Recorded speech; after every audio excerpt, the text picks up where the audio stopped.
Assalamualaikum guys. Ngayon, nandito na tayo sa hotel kasama ang mga amo.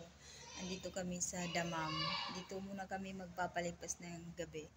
At pag umaga, nasa Bahrain na kami.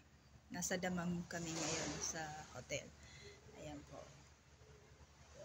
Ito yung sa aking kwarto. Salamat naman. Maganda yung igahan. Yung kwarto. Ayan po guys. Ayan.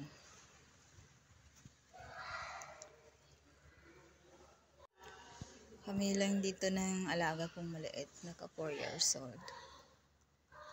Ayan, may salamin pa talaga. At ito yung hagdanan. Yan, maingay sila guys. Nasa baba. May swimming pool kasi ito sa loob eh. Pero hindi ko sila pwedeng ipakita. Ito yung hagdanan. At ito yung kwarto. Yan, tag-dalawa. Bawat isang kwarto. Para sa mga bata. At ito yung sipa. Sige guys. At least, update ko na naman kayo kung nasaan kami.